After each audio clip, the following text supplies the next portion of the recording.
Hello, everyone, and welcome to episode 707 of Longbox Heroes, the Lamborghini of comic book podcasts. Joe and Todd here. Todd, hello. How are you? I'm doing great. In no way almost in a sugar coma. I'm fantastic. Well, listen, you're more blue milk than man at this point. That is true. So you're all ready for the big 25th anniversary. I'm ready to do the podcast.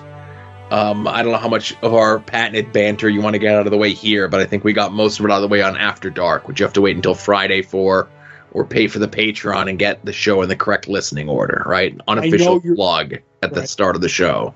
And I know you're a big fan of banter, Joe, so. Mm-hmm. I actually am a fan of banter.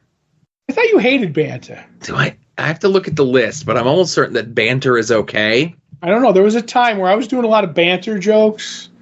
Like Tony Banter, you hated him for a while from Taxi. I don't know. I remember there was something about banter that you disliked. I have to go back and check my archives because I don't. Yeah, go check back and check your tweets and see. Oh, I can't do that. Okay. Well, let's get into the show, huh? Okay. All right. We got lots of news about different creators either working on some new projects, working on some new characters, more creator-owned lines, which I know you're a big fan of. Mm-hmm. A follow-up to the AI art story that we did a couple weeks ago. Right. I would say a big, and I can't imagine it gets any bigger than an inter-company, inter-property crossover. Mm-hmm. And free copies of Blood Hunt for some. Miniature American flags for everyone else. Conventions this weekend, of course. We have, and again, I don't want to say Kickstarter because Kickstarter ain't it. Crowdfunding updates. Yep. We have our Walk Down Lois Lane, my Walk Down Lois Lane with our good friend Beckie, and I forgot to update the note to you in the email, but it's the one where Lois and Lex Luthor get married for real. Spoilers. What we read this past week, which was Nightwing number 113/300, mm-hmm. and Avengers Twilight number 5, what we're looking forward to coming out this week. Todd and Joe have issues as we wrap up the Birds of Prey section of our Secret 6 Gail Simone reread. And who knows what else is going to come up on the show. Right. It's almost like we have a plan or a format or something, right? Right, but also I'm there to throw a monkey wrench in every once in a while. That's right. So getting this one up front, we talked before last week, I think it was, when we talked about Superman or Action Comics. Might have talked about it at the shop as well. Who knows? But Action Comics now becoming the Superstar Creator book after the crossover with the Brainiac stuff. We have stories coming over the next 3 months from both Gail Simone, which I think is the first time that she's writing Superman in a very, very long time, and Rainbow Rowell, who has been doing great work over on the She-Hulk book over at Marvel. She is also going to be doing a Superman story in Action Comics as well. Right. Eddie Barrows is doing the art, right? On the Gail Simone story, that's correct, yes. Right, which is going to look and read amazingly. I'm the Rainbow, how do you pronounce her last name so I don't get it wrong? Rowell. I don't know much of their work, so, but I know I love Gail's, and I'm probably just going to roll through whatever, creative teams they do. So I'm looking forward to this, but, us, I like Gail Simone, and Eddie Barrows is one of the nicest guys I've ever met, and his art is beautiful. So, I think Superman's on a real upswing right here, an up and away swing, if you will, Joe. Well, with the Jimmy Pistol movie currently being worked on, mm-hmm. It's good to have the buzz from that resonate through and hopefully become sales for these books, and it doesn't hurt that the books are good. Right. Because you could have buzz for a comic because of a movie or a TV show or a property or whatever, and the comics stink, but It's like I like when DC has a plan. I want DC to succeed. I want everyone to succeed. Like, there's nobody in comics that I sit here. Let's not. 98.5% of the people in comics I want to see succeed. How about this way? There's no company we want to see fail. Yeah, because the companies are the ones that pay all the creators. You know, exactly. Yeah. So another creative team that we enjoy, or creators that we enjoy quite a bit. It was just announced that Kurt Busiek is going to be doing a creator-owned book over at Image, alongside with scripter extraordinaire Fabian Nicieza. Right. With art by Stephen Mooney, who I'm unfamiliar with. New book at Image called Free Agents. And this is one of those things where I'm a fan of Kurt Busiek. I would say I'd put him in my top 5 writers of all time. Mm-hmm. I like Fabian Nicieza. He's maybe in my top 5 scripters of all time. Right. And them working together on a book, I will definitely give it a try. I'm excited for it. Right. And, and this is one of those things like coming out of the July 2024 solicitations, right? Yeah. So there's one other one that didn't get its own separate like write-up story link or whatever, but I did mention it to you. So what are your thoughts? What are your feelings on the new Kurt Busiek, Fabian Nicieza book? I'm really looking forward to it because as we discussed, it was funny because we were in the Discord just chatting about Kurt recently, and like how I think Mark Waid and Kurt Busiek are like the opposite sides of the same coin, but one's Marvel, one's DC. That's kind of like their backbone. And I know they've done books for each company, but they just seem, they know their mythology of like the company. Like if you have a DC question, I go to Mark Waid. If I have a Marvel question, I would go to Kurt Busiek. And I've loved his other stuff. When he did Conan, we did that whole bit where he did Thunderbolts and Conan during the pandemic. He's just such a great writer. It doesn't matter what he's going to do. If it's independent, I'm going to give it a try. And it's good to see him back out there again because I honestly don't know what he's been doing lately. Mm-hmm. But anything, he gets a free pass to try whatever he's going to put out. He gets a free first look on pretty much any title. Exactly. Yeah, so, like you're not expecting Thunderbolts #1. Mm-hmm. Just looking to see what he's had recently, if anything, Right, because he hasn't had much of Astro City, has he, lately? No. It's been a lot of on there. Because a lot of the stuff, the rights for it went back to Image. Mm-hmm. And Image has been putting out like the new collections and stuff of them. Mm-hmm. As I'm looking at this here. No, it looks like the last regular thing that Busiek did was when he wrapped up the ongoing Astro City at DC in 2018. Right. He contributed a story to an anthology book from IDW in regards to support for the Ukraine. Mm-hmm.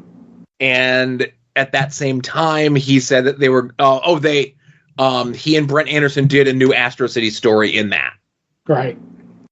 And that was like it. Oh, I wonder, I'm hoping, I really hope this takes off because I don't like when, great creators kind of get like, as they get older, get pushed out by the bigger companies, if that's like for the younger hot creators. So hopefully this can put them back on the map, Joe, make them a hot property again, if you will. Yeah, I certainly hope so for his sake. Mm-hmm. I'm just trying to, and again, you have me looking here, Right, because I don't know. I don't remember buying a book off of him, and I know you would have at least, Yeah, if anyone would have been, it would have been me, Yeah. Mm-hmm. Obviously, a lot of the stuff out now is just, Kurt's one of those guys like a Jimmy Palmiotti, where right. He's like a lot of his social media is publicizing friends and adjacent creators. Right, or talking about stuff he did a long time ago. Yeah, Mm-hmm. But obviously a lot of the new stuff is, for the new book Free Agents coming out. Good for him. Yeah, and then just as a side note here from the July solicitations, I'm shocked that this did not get a bigger play, but I think it lends to a lot of the other stuff that he's doing out there is that it was announced that there's an 8-issue Namor maxi series by Jason Aaron that's coming out. Which I wouldn't have known about unless I saw you talking about. Yeah. You know, and that's one of the things where, like, I saw it in the solicitations because, like, you know, listen, as the solicitations come out, you know, they get piecemealed out, and a lot of the sites will, like, pull, like, 1 book out or 2 books out, and listen, we're suckers for it here as well, because if it's in a thing that interests us, we'll certainly talk about it. But whenever, like, the Marvel, the DC, Image, or whomever, you know, stuff comes out, I always do my Control F, and I look for certain keywords. I look for Jason Aaron. I look for a Gail Simone. I look for an Ed Brubaker. I look for Saga, which is also coming back in July. Yes. And, you know, things like that. Like Mark Russell, like, you know, Kyle Starks, anybody, like, our favorites. Right. I only do 3 searches. I do a lot. Okay, but it's different now. I only do 3 searches when the digital comes, or the, like, you know, it comes out online because it's easier. Then I'm a paper in hand guy. Yeah. And I'll go through it then. It's like, because I do not like reading trades. And my 3 for both Marvel, and they're both a couple for Marvel, a couple for DC, Maguire, Hex, Doom. Those are the 3 that I search for, then wait for it in my hand, Joe. Gotcha. I haven't been taking the paper copy of the previews. I will take the paper copy. Hey, we know they're worth money, Joe. Eventually, one of these is going to be the first appearance of somebody's, and then when I cash in and you're left, you know, holding your hat on the side of the road, all poured up, I'm going to laugh at you. I'll be there with the first appearance of Spawn over my head, shielding myself from the rain. Exactly, as I pull up and flick my cigar at you in the rain. Out of the back of my limo. But hey, you know, just to wrap up the other July solicitation stuff. Right. The other Marvel one is they're doing an Aliens vs. Avengers book. Yes. Which isn't the first time that Marvel, Disney, 20th Century Fox have mixed their characters and stuff together. They did that. We talked before recently about the Wolverine Predator book, right? Mm-hmm. But this is written by Jonathan Hickman and art by Asad Ribic. Right. Like, I don't know, man. Like, in my mind, I think Aliens vs. Avengers sells itself. They could have had me write it and you draw it and people would have bought it.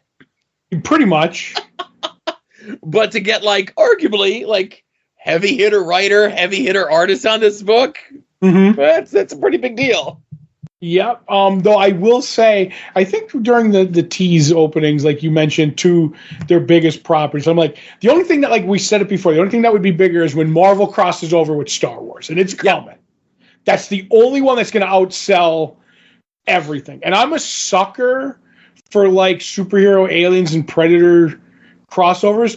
That I think it was Dan Jurgens, Kevin Nolan. That first Superman Alien one is amazing. Mm-hmm. And I love all that stuff.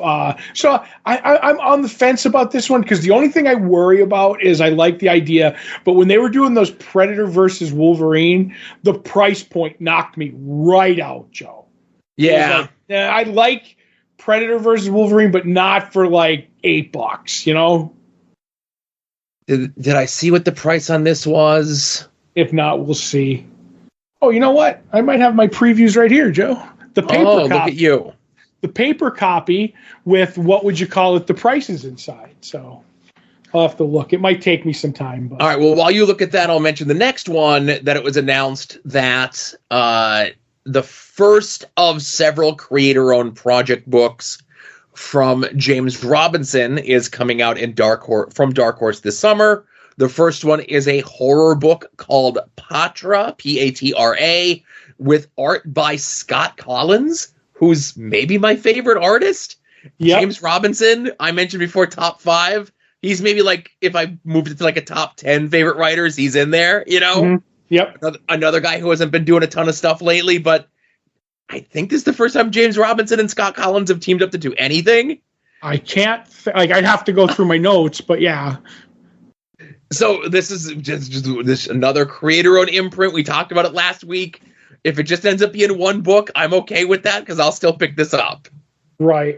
I'm going to do it. And I still think there's a Starman thing on the horizon from James Robinson, because Tony Harris keeps, doing cryptic posts and stuff like that. But man, I've missed James Robinson. He's done a lot of great stuff. So yeah, I'm interested to see where this goes. Right. Because this year, we're going to get there when we get there. But this year is the 30th anniversary of the James Robinson, Tony Harris Starman book. Yeah. Jack Knight. Yep.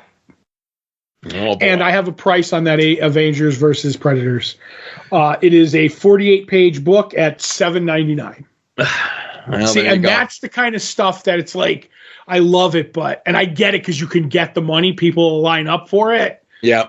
But man, oh man, that's a hefty, and then you're doing that, I don't know how many issues it is because I just closed the book, like 4-6 times, It's a 4-issue miniseries. All right, so you're doing that 4 times, that's 8 times 4. I'm an athlete, not a mathlete. That's $32, right? So the trade will probably be cheaper.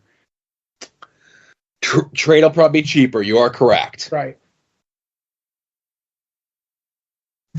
So that's us trolling through the July solicitations. Get ready for those. Go get your, big physical copy at your local comic book store, or be like me, who's trying to save a tree and go grab it off of Diamond's website by the end of the week. Right. Mm-hmm. We talk about this upcoming. The next big Marvel event that's right on the horizon here is Blood Hunt. We've talked about it a bunch. In regards to, they're going to have the red band variant, which is going to have more gross, more graphic stuff in there, which is then leading into a Werewolf by Night ongoing that's just going to be completely red banded. Mm-hmm.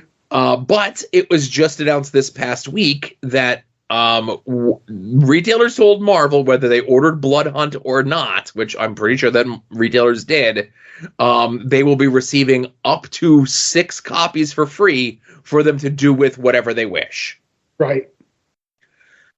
I think that's a cool idea.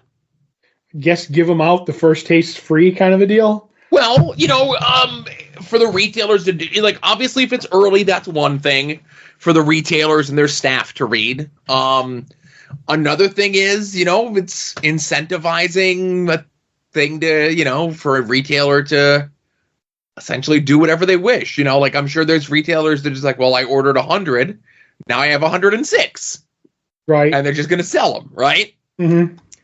But, I assume a more creative retailer could figure out something to do with those, give those to folks, loyalty programs, things of that nature, Somebody on the fence, maybe. Yeah. Right. I get it. But this is the first time that I've heard in quite some time either of the big companies doing something like this for the number one, for a big, heavy-hitting summer book coming up, Right. Yeah. I don't know. Maybe I'll read it. I don't know. I'm probably not. I mean, I'll get whatever books that tie in that I get monthly. Like there's an FF book and a Captain America book, but I have zero, desire to read any of this. So we'll see where it takes us. Right. And then lastly, but not leastly, follow up to a story that we had done here a couple weeks ago, maybe a month or so ago, with the use of AI art over at DC Comics. There was a Batman issue by Adrian Sorrentino that was taken to task, and there was variant covers for some upcoming books by an artist known as Daxiong, Daxiong, and again, I apologize if I'm mispronouncing that.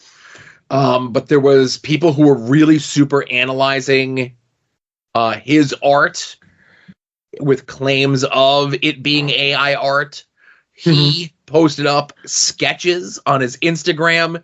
He posted a YouTube video of him doing the art and addressing this. But all of that being said, DC pulled his covers from those books. Well, that's interesting. Yes, and his statement was, I haven't used AI, but I'm an artist who was hurt by this. I've been in this industry for over 30 years, and my drawings have always been by hand. I'm not against AI. I think it belongs to more science than art. It doesn't concern me. The development of AI has nothing to do with me. That it could be used for like science and translation and stuff like this. And I guess DC's stance is there's enough smoke. They don't want to take the chance. Right. They don't need the bad PR, Joe. Right. And, I think there was a story, I think, that just came out that, doesn't get covered on ours, that like William Shatner has a book of children's stories that's out this week. Yeah. And the cover is very clearly AI art. And a lot of people are taking him to task. And I could tell from experience of hearing stories, William Shatner don't care. What? You say I've used AI? You disgust me. It sickens me. It sickens me. Oops, I messed it up. It's all right. Mm-hmm.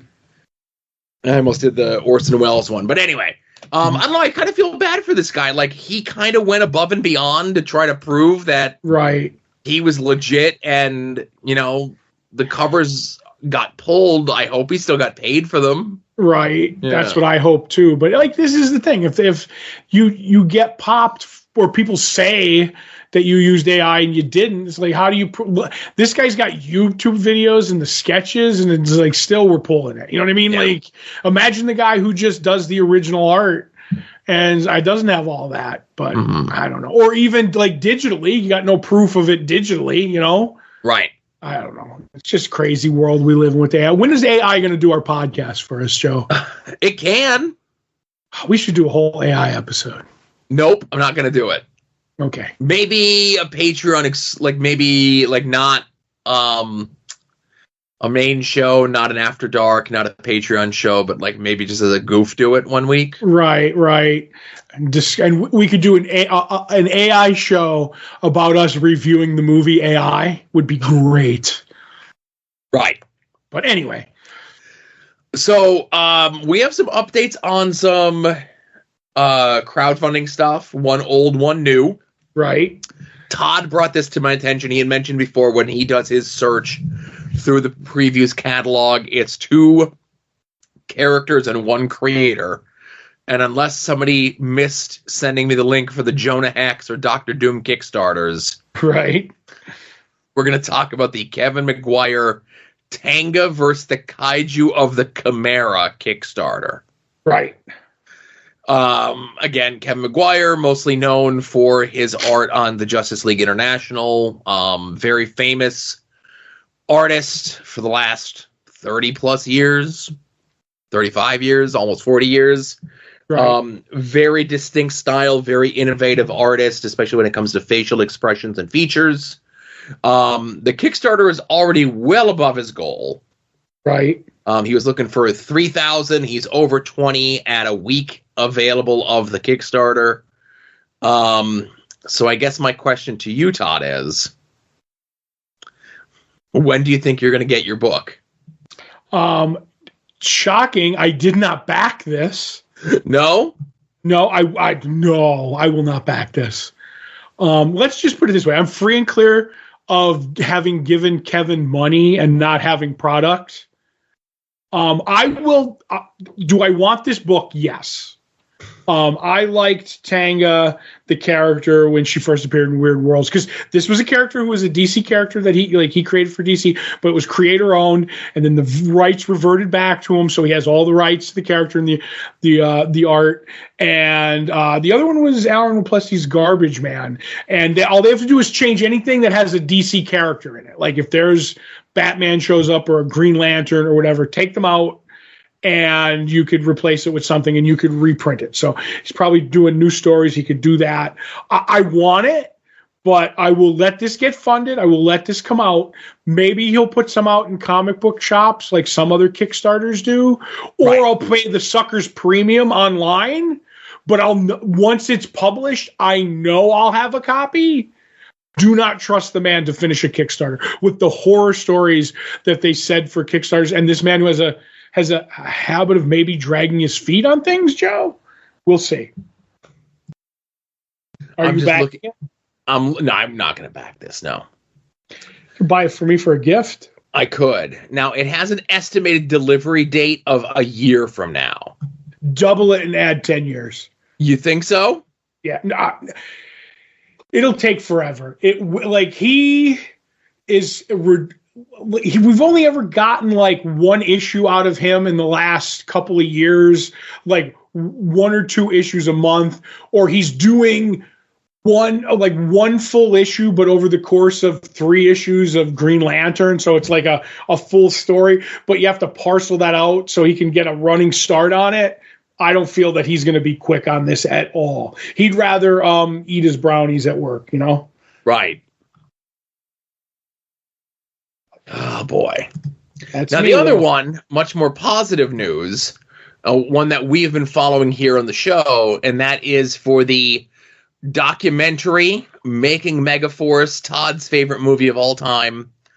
As of this recording, there is less than 3 days to go. When we last looked at it a week ago, they were only 88% toward their goal, and I will happily say, Todd, as of right now, they have beaten their goal. They're at 104% over what was going to go. And I'm guessing you were the final one to push them over the top here, right? No, I was waiting to do a live on-air purchase. Oh, nice. But I was hoping that it would coincide because all day I was watching it. And it broke the bank today as we record. So I was hoping I could be the guy to push it over tonight as we did it. But sadly, I wasn't. But it made the goal, and I am ready to go, though. All right. So one of 2 people have already claimed the Eagle base one. Nobody has claimed the actual replica of the Mega Destroyer Dune Buggy. So I guess that's what we're going for on live on air. No, sadly, I can't do the online Dune Buggy, but I'm going to do the 250 headband, Joe. Ooh. And lighter. Right. So again, for those people that forget, Todd is reading to me his credit card, his mother's maiden name, his date of birth. He's going to get his name in the credits. He's going to get a Blu-ray. He's going to get an autograph from Ace Hunter. He's going to get the Megaforce membership card. He's going to get the patch and sticker pack. He's going to give the sticker pack to me. He's going to get the digital download, of course. But the 2 things that Todd is really paying this for is the limited edition Zippo style lighter. Right. And the blue headband.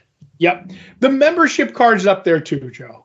Yeah. The membership card's up there. But those are the 3. So I put in my numbers. My credit card number is 8321 7964. Let me see. 5215. 3148. Okay, the expiration date is 2/25. Oh, what's that little number you have to put on the back? That's 6805. Right, that's my CVC number. Okay, the zip code. Everybody knows my zip code, so I'm not worried about that. Do I want to add a tip? No, I'm good. Total 250. Submit payment, Joe. I'm hitting the button right now. Your payment is being processed. This may take a few seconds. In the meantime, please don't reload this screen. Todd, it's official. You have backed Making of Megaforce. Oh my goodness. Yep. So I'm a creator now, Joe.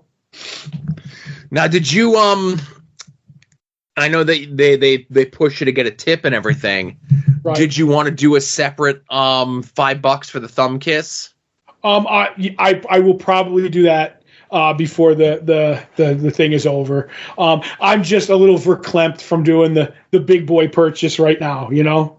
Mm-hmm. A live on-air weekly purchase. No, this is a recent acquisition, Joe. Oh, okay. That was last week's episode. That is true, but sounds so much cooler. Yeah. Well, listen, if you're listening to this, if you're a Megaforce person like Todd is, you've got less than 3 days to contribute to this. They've met their goal, so the documentary is going to come out. Maybe you're a West Coast person or you're somewhere near where they might be doing a screening of this, and you could fly Todd out so he could enjoy you enjoying the documentary. I would love that, Joe. So this weekend we do have conventions, and we got one of the big ones. It's one that's on my list every year that we're going to go to. This year, unfortunately, is not that year. And that would be talk about C2E2 in beautiful downtown Chicago, Illinois. Yes. So there is a ton of folks from the world of comics at this.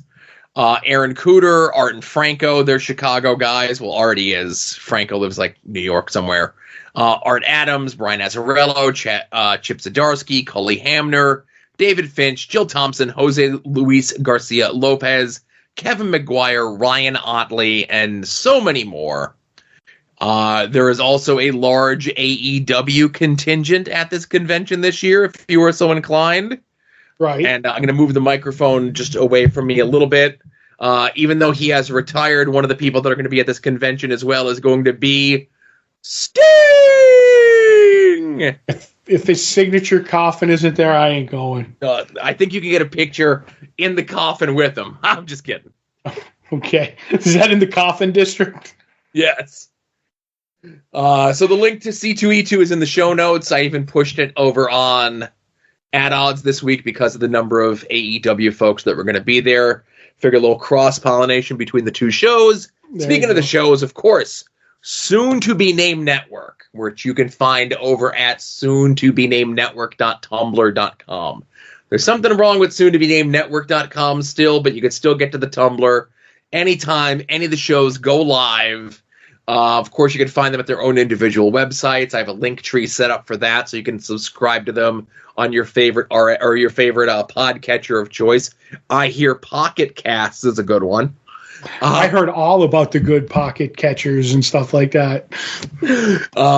And of course, anytime anyone from those shows go on any other shows, you could find it over at soon-to-be-named-network.tumblr.com. And of course, that includes this show, Longbox Heroes After Dark, Final Wrestling Place, Wings on Wings, Profane Arguments, Puzzle Warriors 3, At Odds with Wrestling, We Need Wrestling, Viewer's Choice, Porch Talk, and whatever Ed has up. You know what? I should link Ed's TikTok on there. Sure, do that. I watched my first TikTok this week, and it was Ed. Good for you. Like my actual, branded TikTok. Right. Now TikTok's dead forever. I agree. But also some of our other friends and the stuff that they're doing in and around the internet as well. Go check out our friend Mike Sterling's blog over at progressiveruin.com. Go check out our friend Kevin's blog over at helionsteam.com. Go check out Rick Williams' The Chop Shop at freekaratechops.storeenvy.com. He's got all of his stickers and muscle-inspired sculpture things. You know, they're really cool if you're a fan of those old school Kinnikuman things. Jason Sandberg's Jupiter is still available a la carte over at his Indiegogo. Chris Runt's Battle Monsters can be purchased through his site, fortressofcomicnews.com. Our good friend Davey of the band Cave People, he has his site, cavedomaincomics.com. He's got 3 self-published books and maybe one more on the way by the end of the year. Go check him out there. And if you do not have a comic book store in your area, or you do not have a good comic book store in your area, let our store be your store, Comics on the Green. Again, that is not our store per se. We don't own it or nothing, but that is the store that we patronize on a daily and weekly basis. Whenever the new books are in, of course, Dave and the crew will let you know. Also, when the final order cutoff dates come up for some of the latest and greatest stuff that is coming out, Dave and the crew will let you know. They put some news stuff in there, information about the upcoming Free Comic Book Day, that we are just a few weeks away from. And it was a light week at the shop. Only 4 or 5 key, late Silver Age, early Modern Age books were dropped off on the steps there, you know. I asked about, because they got some FFs, and I asked about some early FFs to complete my first 5 appearances of Doom in FF, because I have the Granddaddy and some after that, and they were like, no, we didn't get any of those. They don't start until a little bit later. I was like, oh, drats. Yeah. And somebody came in the shop this week. They didn't get their name, but they were out of Canada, and they name dropped that they stopped in the shore because they listened to the show. Yes. I was talking. I wish the person pinged us or something on social media so we could have said hi and thank you, but hopefully we got it quick enough that we were able to relay the message through social media to Beckie, to them, and let them know that we greatly appreciate them, that they left the country that they live in to come to the store that we recommend them to go to. Right. If we had known, I would have took the day off the Cinnabon and stopped down. Yeah. But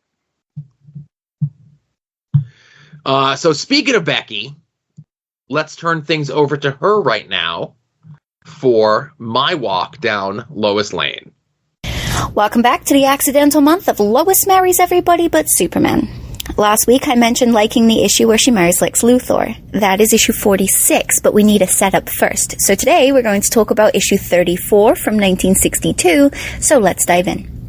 One day, Lex Luthor snatches Lois off the street like the aliens from the vending machine in Toy Story and tells her he's taking her on a trip. The place is a planet called Omak, where he's built a castle out of lead and told all of the elderly residents that he's in charge and calls them freaks. Classic Lex. The residents then teach him a lesson in respecting your elders and use their mind powers to rid him of all of his evil. Lex apologizes to Lois for the snatch and grab and takes her home. Once he returns to Earth, he turns himself in and snitches on where all of his secret bases and villains are.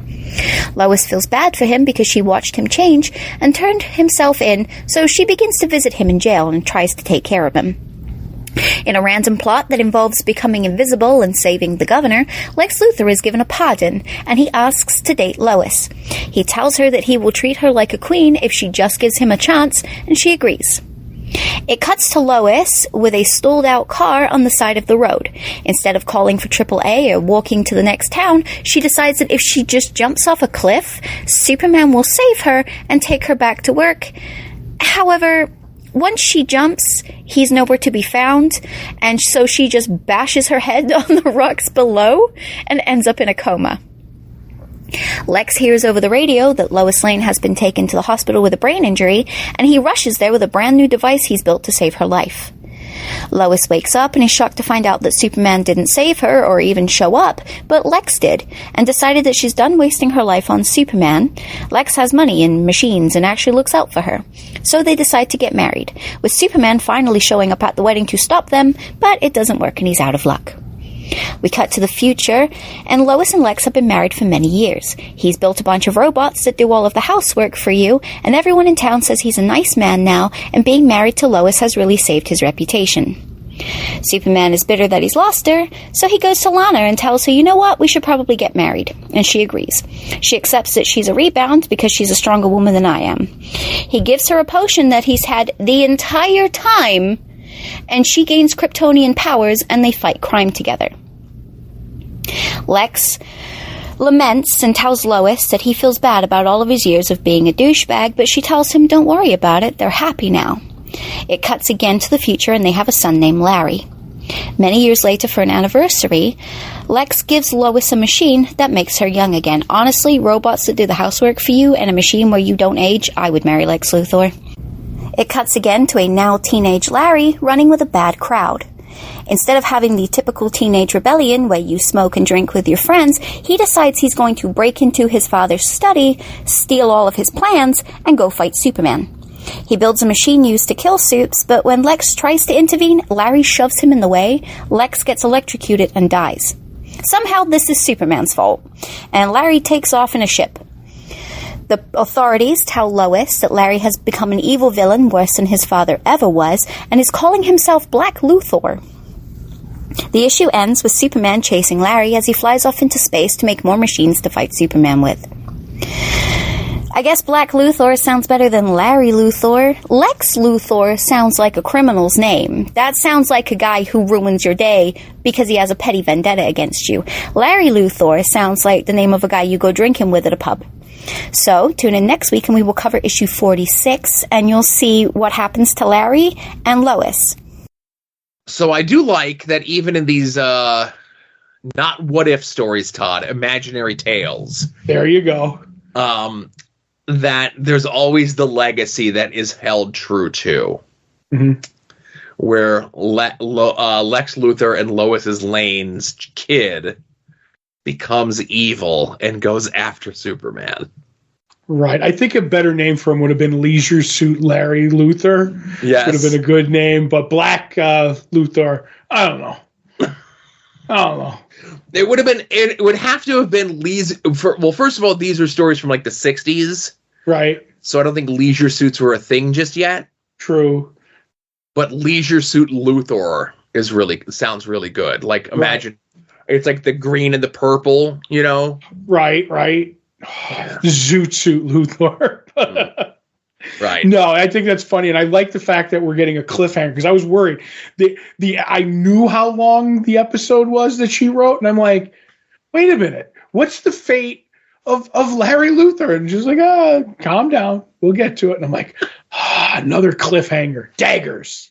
That's right. She's doing this to us just as much as she's doing this to you, the listeners. You know. Mm-hmm. Mm-hmm. Not to say that I don't listen ahead to all of them when I get them, but it's one of those things where she sends me like 4 or 5 and I listen to them all at once.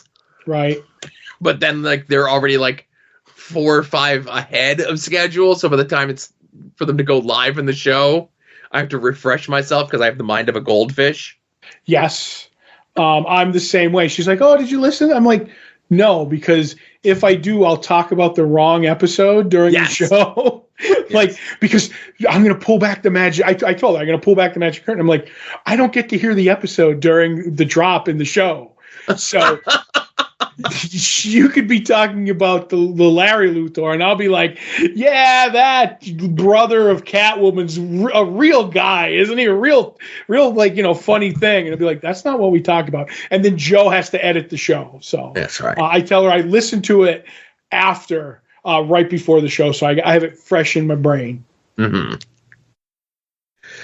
So thank you very much, Beckie, of course, always contributing to the show. Let's get into what we read from this past week, Todd.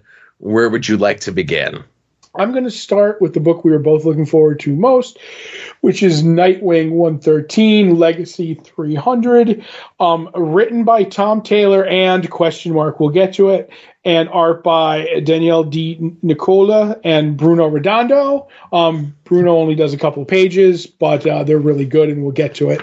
The book starts off with the Robins 3, if you will, trying to bring down this criminal organization. And they're kind of like, he runs through it because a lot of this issue is in Dick Grayson's mind. He's talking now about like the cops could have done it, but there's less chance of collateral damage here. So they do it. And we get this great bit of like good Robin, bad Robin. And I think Damien's always going to be the bad Robin.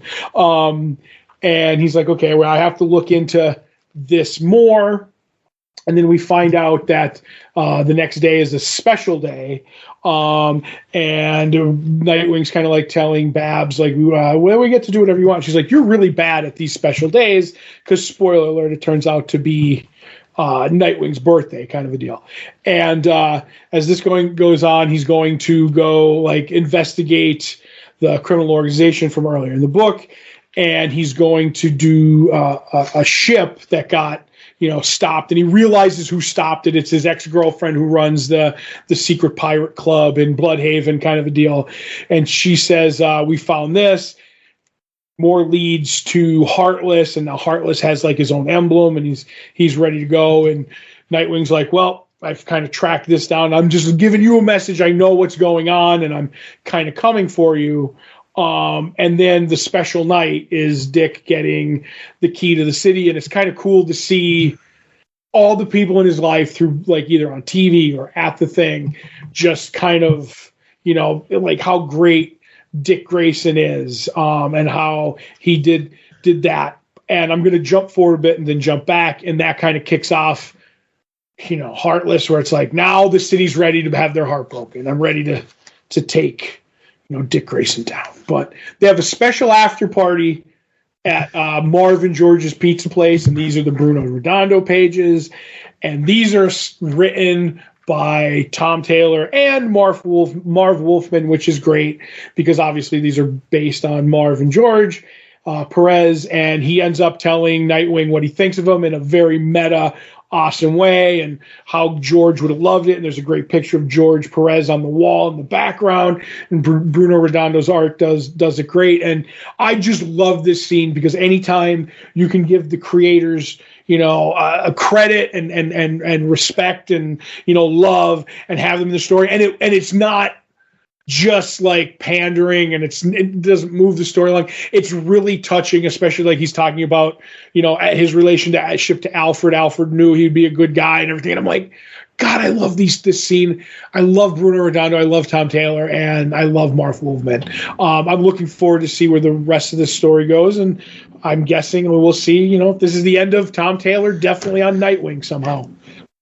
So I like this issue. Mm-hmm. But the tone was very weird. Is it because of the different art styles? No. So, obviously it's setting up the big move that Heartless is going to make. Right. But that almost feels like the B story to everything. Mm-hmm. Which is fine, because all the other stuff was telling us how good Dick Grayson is. Right. Listen, I know how good Dick Grayson is. Mm-hmm. I've been reading this run. Of the 300 issues that there have been of the solo Nightwing series, I probably got about 250 of them, right? There was a couple of writers there that I skipped out on, Mm-hmm. But a lot of that stuff, the getting the key to the city, the birthday, the conversation with, the Marv Wolfman representation at the pizza place, all of that felt like the stuff that would be in the last issue of a story arc, or a writer's last run, to kind of put the coda on the stuff that he was doing.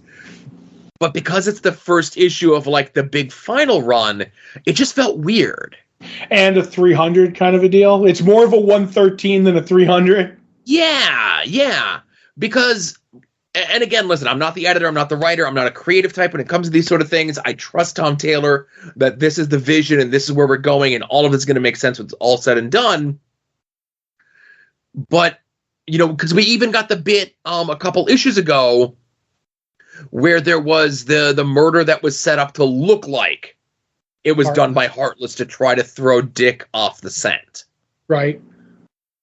So that ends up just maybe, is that going to come back? Is that just going to be a dangling plot thread that hangs out there?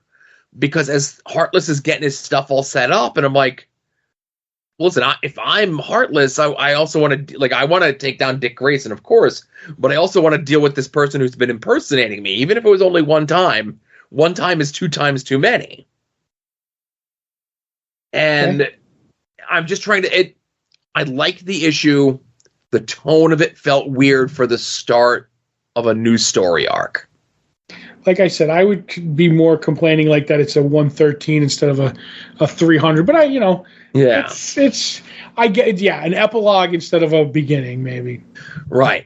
But it's good. If you haven't read Nightwing, I'm sure you'll enjoy it because it really tells you how good of a person and character in the whole, Bat family, DC universe, and everything else that Nightwing is. And, it does set Heartless up as that threat. And I always like that the creators that have been on the Nightwing book since he's had his own solo book really make a concerted effort to give Nightwing his own dedicated rogues gallery, whether it be, people that were through Batman or Titans that kind of fall off from there, or creating new people like Heartless, and they're actual legitimate threats, and they're not Batman villains. They're not retreads of Batman villains. They're kind of their own brand new whole cloth sort of things. Mm-hmm. Fair enough. But I certainly hope it's not the end for Tom Taylor. I hope he's got lots more stories to tell.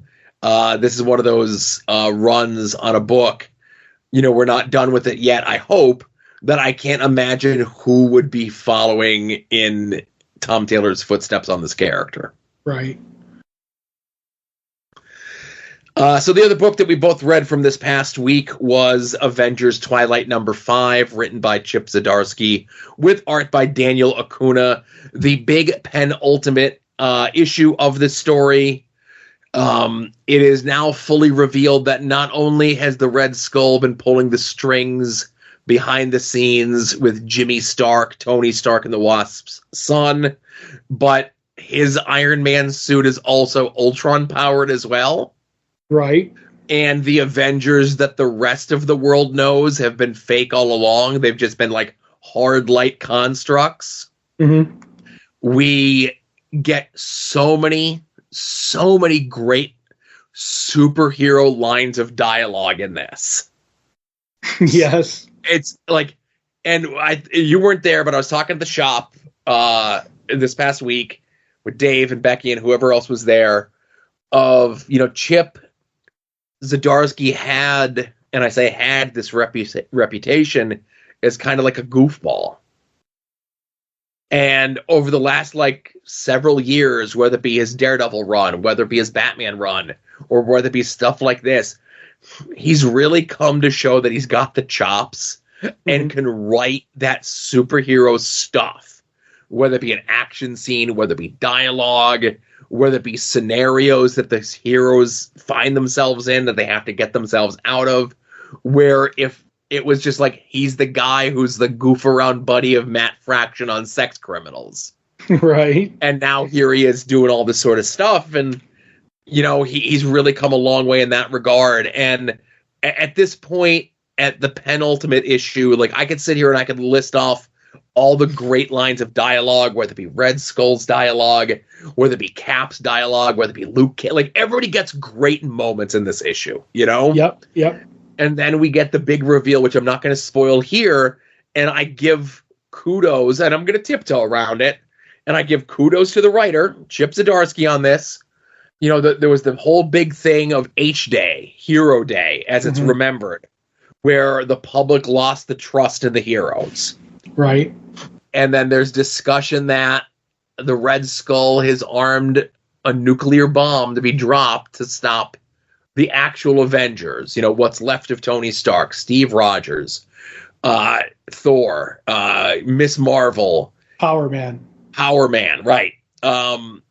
And then we get the reveal at the end of the issue of what the H and H-Day really stood for. And I turned that last page and I'm like, I'm an idiot. How did I not see this coming? I don't want to give too much. I'm with you. Yeah. Because it was a great reveal, but I was like, I should have seen this from issue 1. Yes. I want to say, Annihilation Wave. So I'm with you. And not only that, take this one away. Each cliffhanger, maybe the first one was the weakest, if you will, of issue 1, but I like the first issue. But when we got the Thor shows up and we got it seems like each issue has, to a greater or lesser degree, a great cliffhanger moment. And I think this one is the best one of them all so far. Right. And we're going into the last issue. And I'm like, oh, man, if he sticks the landing on this is going to be a miniseries that's going to be remembered for a long, long time.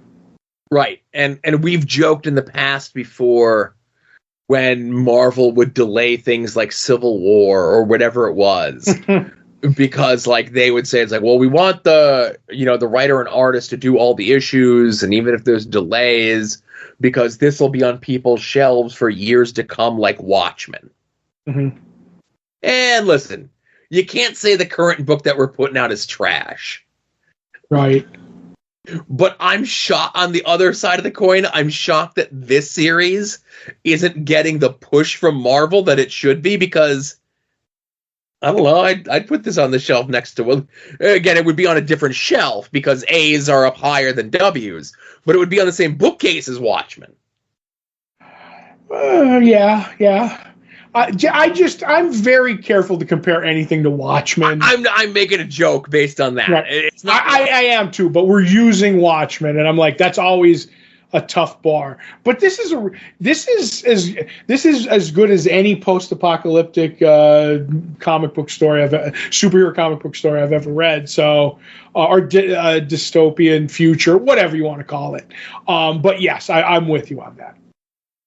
And, obviously there's still the dangling thing of, I think a lot of so it's a speculation for the last issue. I think a lot of the last issue is going to hang on the decision of Jimmy Stark. Oh, definitely. And yeah. I forget the full origin of what H-Day was. You know what I mean? Right. Like, they've been dribs and drabbing it out, and I think because I was honestly thinking we would never get it. Do you know what I mean? Like that was just going to be a moment that happened to drive the plot along, and now I think we're actually going to get the flashback. But either way, I'm looking forward to see where this goes. Yep. As I always say. This is a very underrated book, publicized book by Marvel. I don't know if your shop still has them in stock. Go grab them. When the trade comes out, get the trade. If you're a digital person, I highly recommend this. This is a book that was very much under my radar because of the lack of publicity behind it, I think. And it's definitely something that I'm very glad that I picked up. I don't know if I told this story here before, but did I tell you who put me onto this book? No. It was young Josh at the comic shop. Okay. I'm like, Avengers Twilight's coming out. I know it was on your list, and I was like, they had extras, so it was not like, I'm stealing anybody's copy. I'm like, I don't want it. And Josh was like, this is really, I think you're really going to like this.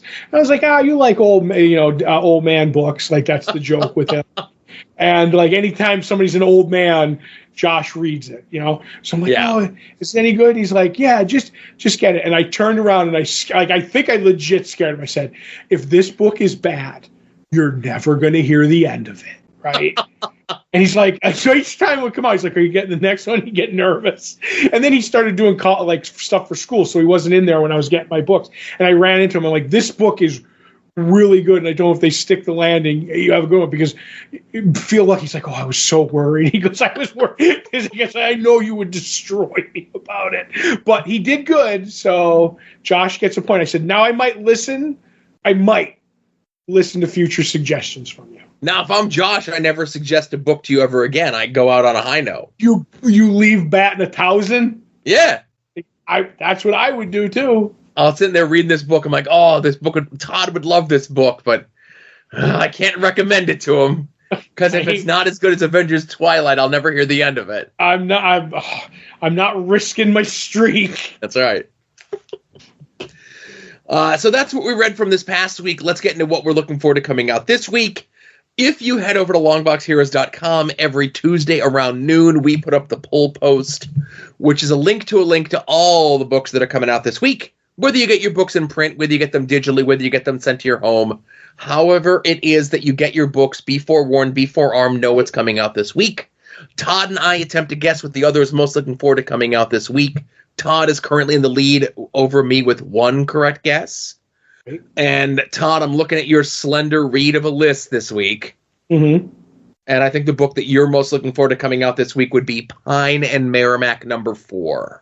It is, because obviously Dick Tracy doesn't count because we did because we already did our preview review of that a month or so ago when the folks at Mad Cave were very nice enough to send us and allow us to do a preview of it. But this is the week Dick Tracy comes out. Go get the book. We really enjoyed it. Go back and listen to the episode that we did back in the last week of February doing the full review of it.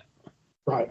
So I'm looking at your list. Is the book you're looking forward to most also Pine and Merrimack 4? It is also Pine and Merrimack #4, written by friend of the show, Kyle Starks, wrestling fan extraordinaire. Kyle Starks is so good that Todd doesn't even hold that against him. I do not. I talk to him and we steer away from wrestling. But all he's like, what? He leans forward on the table with his chin on both fists and just go, what's Joe like? And I'm like, he's a really nice guy. Nobody says that. He does.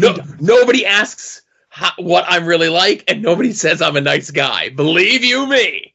I said he's a nice guy and he loves everybody. Remember when you were doing that bit and you weren't mean? I was gonna say, remember when I was doing that bit? You know how I love bits? Yep. But anyway, I have a question for you, Joe. I want to talk as we're doing, what we're looking forward to most. I'm becoming an old man. As I always say, I'm the elder statesman on the soon-to-be-named network. I'm having more and more trouble with my solicitations and doing my lists and stuff like that. Okay. Because it's stuff like this. It's like, you reminded me that Pine and Merrimack is coming out this week, or when I sent my list to you, it wouldn't have been on there. All right. And I was discussing this when I went to the movies with Scott this week. it's getting hard. Before there was like all your stuff in one place. You had one previews. The DC and Marvel were in there, and then they kind of spun off. It was like, all right, at least each week, Diamond, or I could go to the site and everything. With various like ways and different publishers, and especially now, creators going for independent stuff and going to these smaller companies, I can't keep track of what I want to get and what I should be buying because I don't know it's coming out this week. Like, okay. I don't know when. I should have ordered TMNT Alpha with the first Jason Aaron Turtle story because that comes out in June, I think.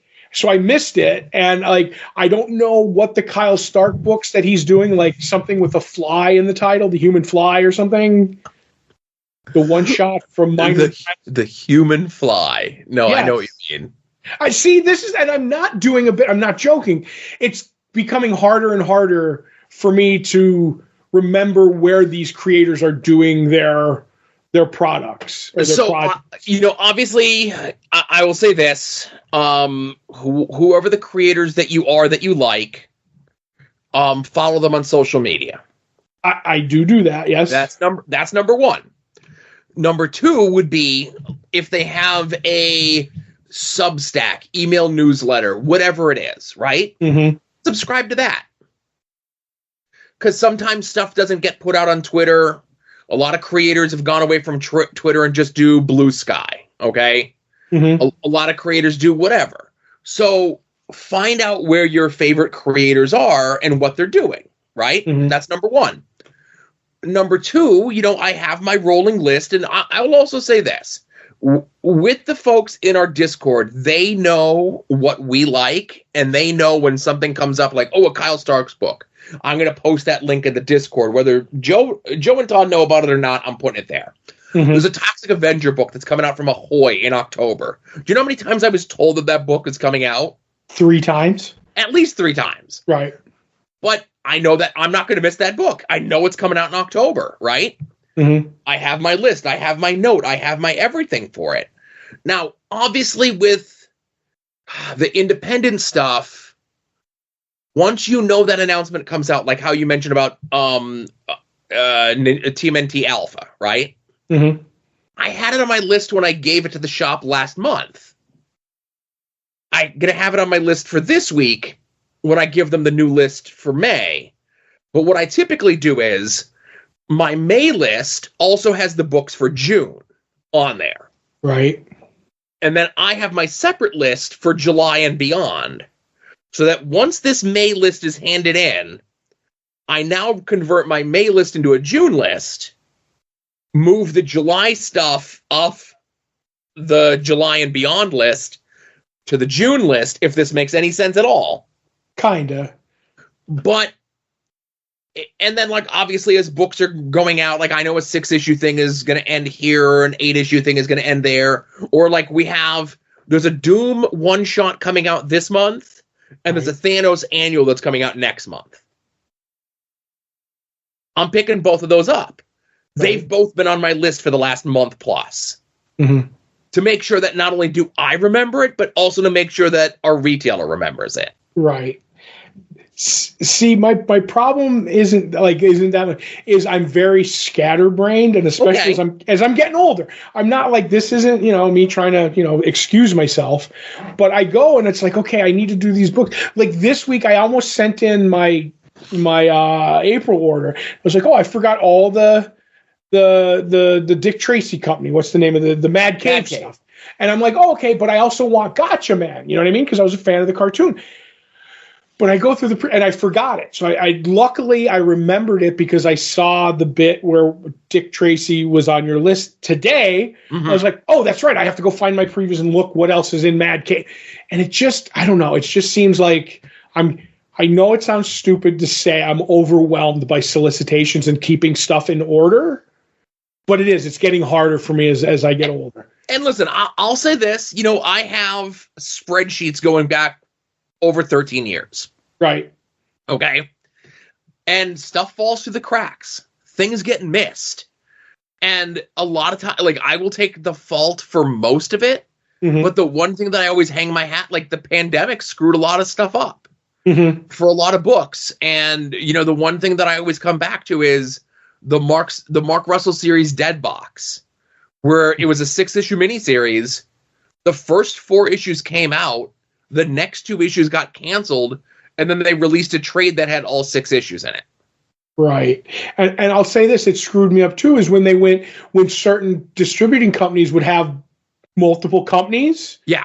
Where I was getting the Enfield Gang Massacre and also Newburn, where this site, like, not only this site was telling me the book was coming out, but if you got it from this distributor, it didn't come this week. It came next week. Okay. You know what I mean? And that kind of stuff, I'm like, okay, because I don't know where our retailer's ordering the book from, if that makes any sense, because he has 2 choices. Mm-hmm. So now this one comes later, and I don't know if there's rhyme or reason that, like, this one always comes. It might be this one gets it first, and then that. So now it's like, well, I'm putting my list in for this book and this week, and that doesn't come out this week. It comes out next week.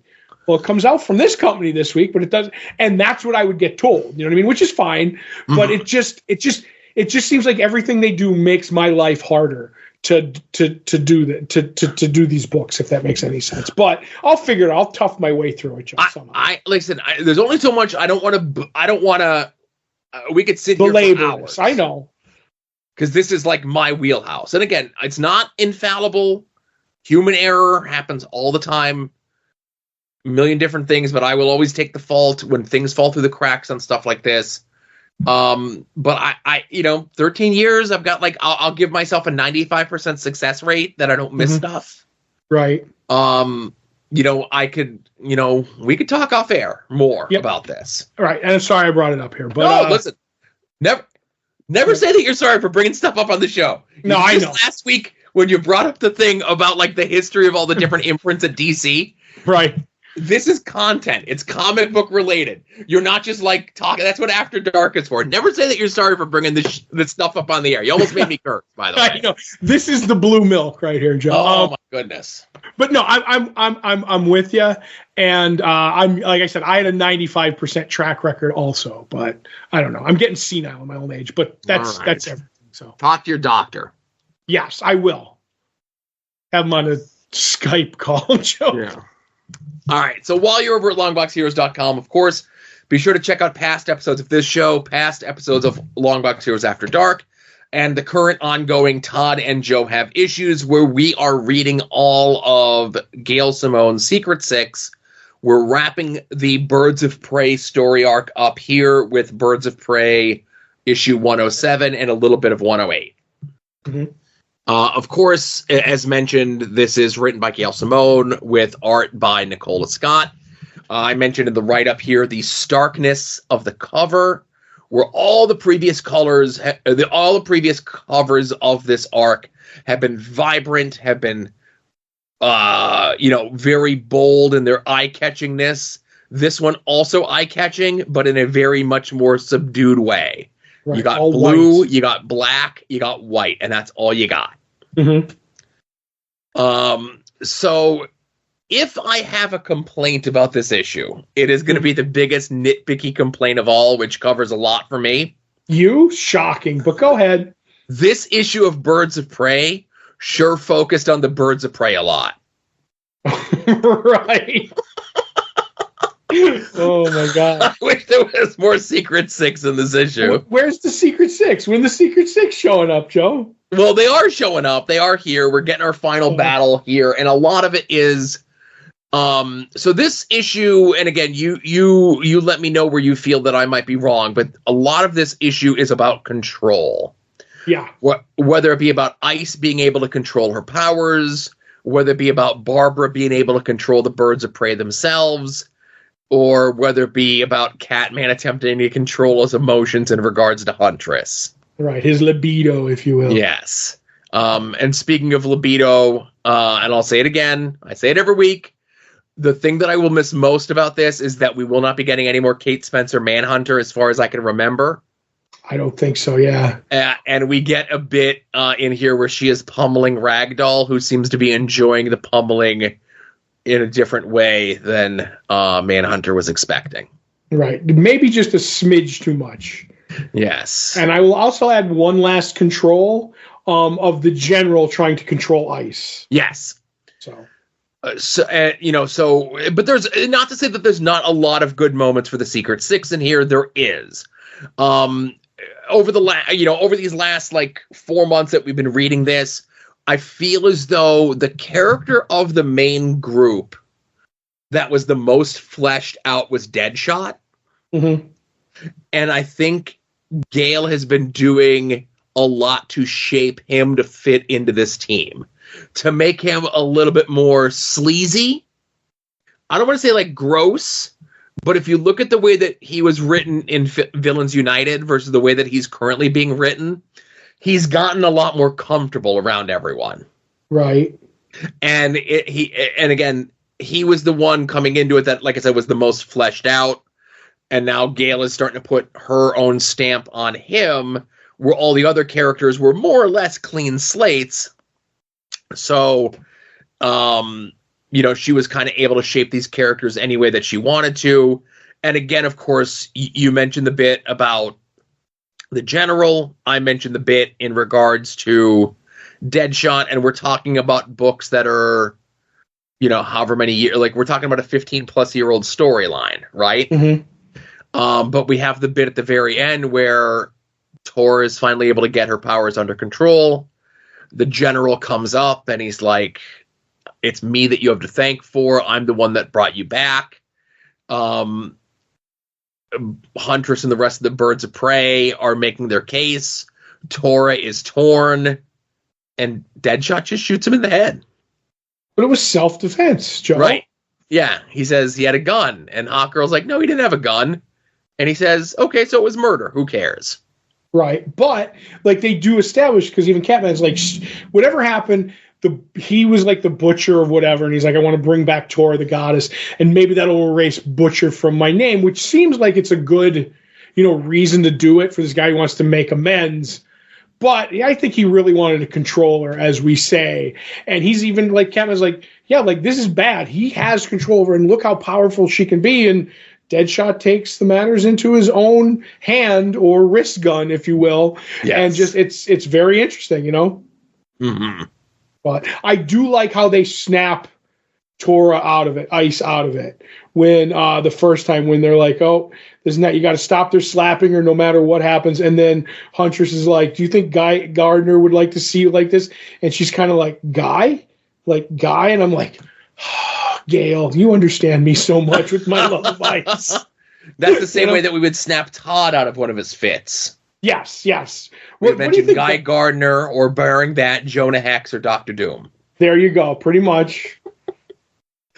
And we even get like the bit where like Spy Smasher's trying to take over the group, and Lady Blackhawk wants none of it, and she does she doesn't knock her up, but she gives her the one punch kind of a deal, which I think is definitely an homage to Justice League International. Right. We get the showing of respect after the battle between Knockout and Barda, which I thought was a great scene. Mm-hmm. We get a throwback to the previous Secret Six miniseries where Ragdoll intimates that he's going to go and kick Harley Quinn off a cliff as well. Right. He's like, oh, friend, let's go take a walk to a high ledge. Mm-hmm. Like, that is so... And he even says, like, to our new dearest friend, which was the speech he gave, the Mad Hatter. That because I had completely forgot about that, and that made me laugh out loud, Joe. Right. So both teams end up going their own separate ways. And, we get the 2 pages from page 108. Mm-hmm. And the 2 pages from 108 essentially is a note that Huntress slipped Catman. Essentially just saying,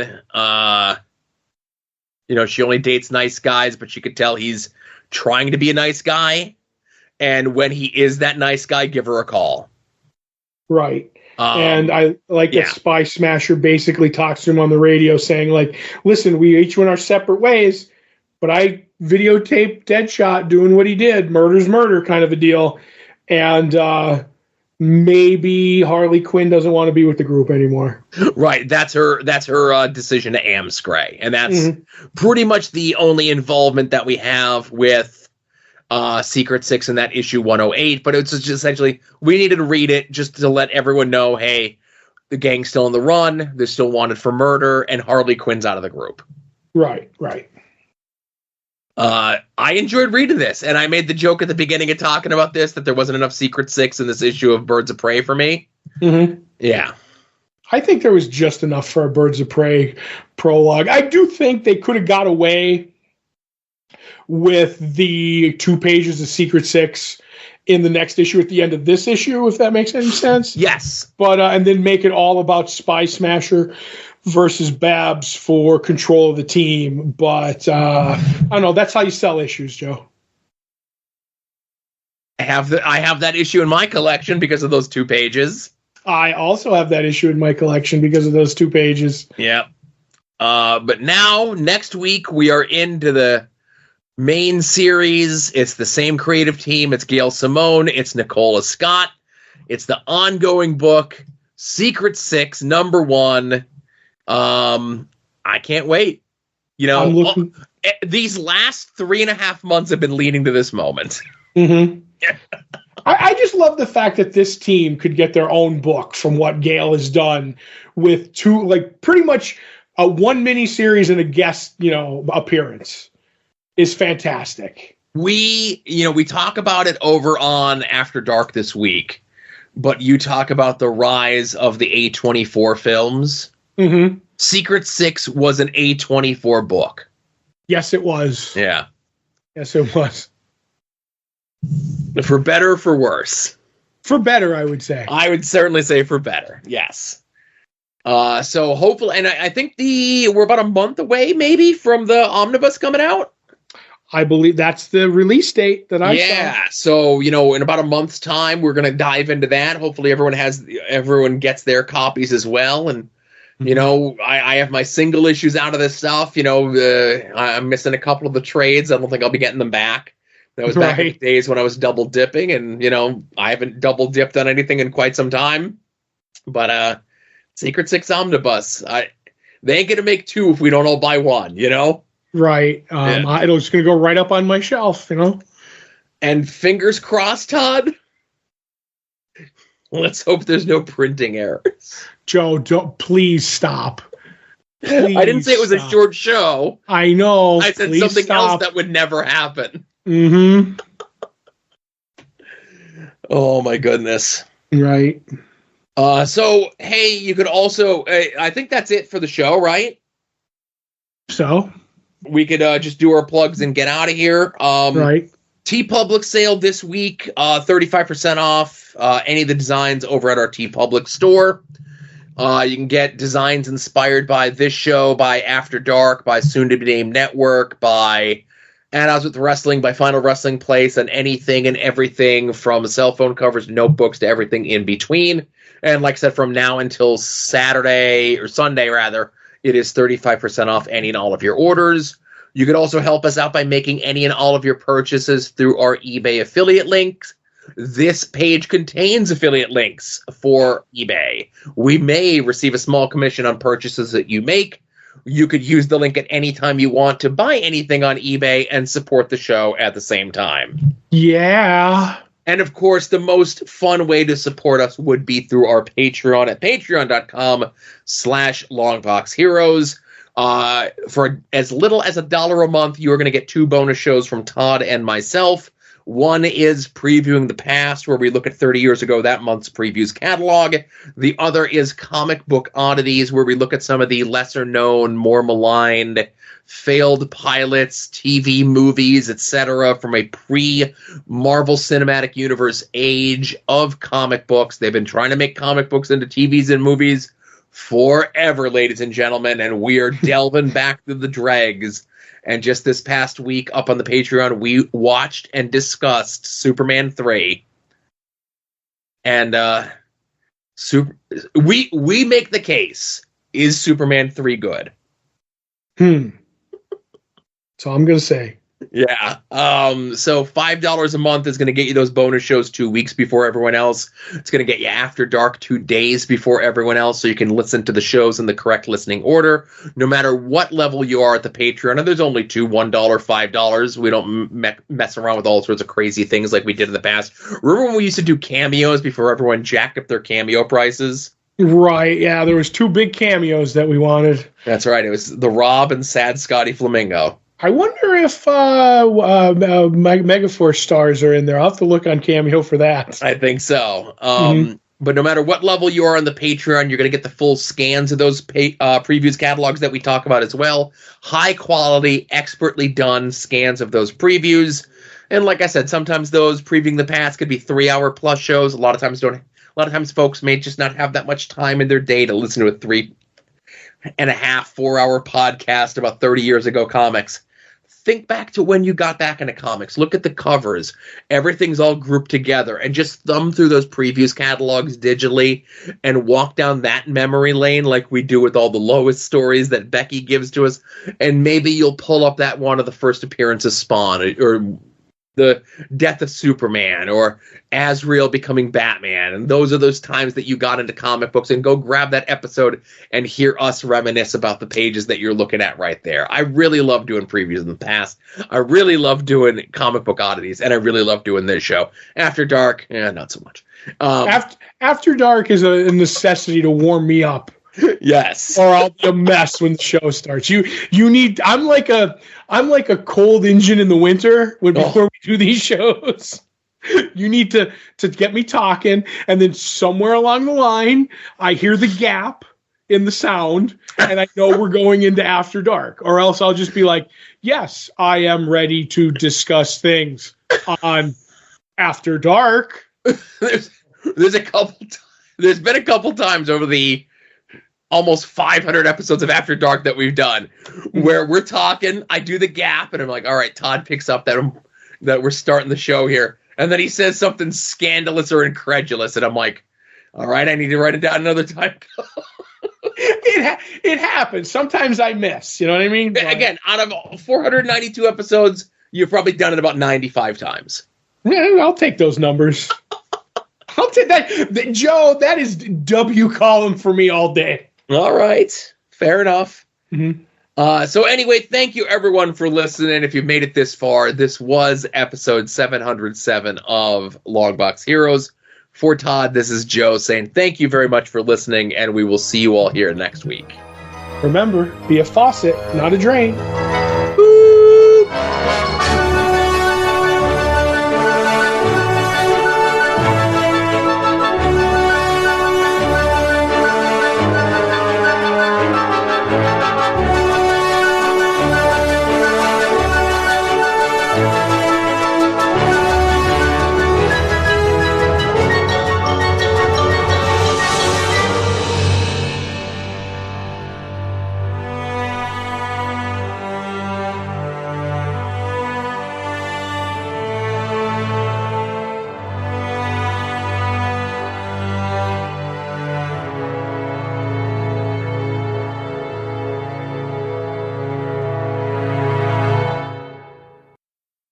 You're listening to the soon-to-be-named network, the Lamborghini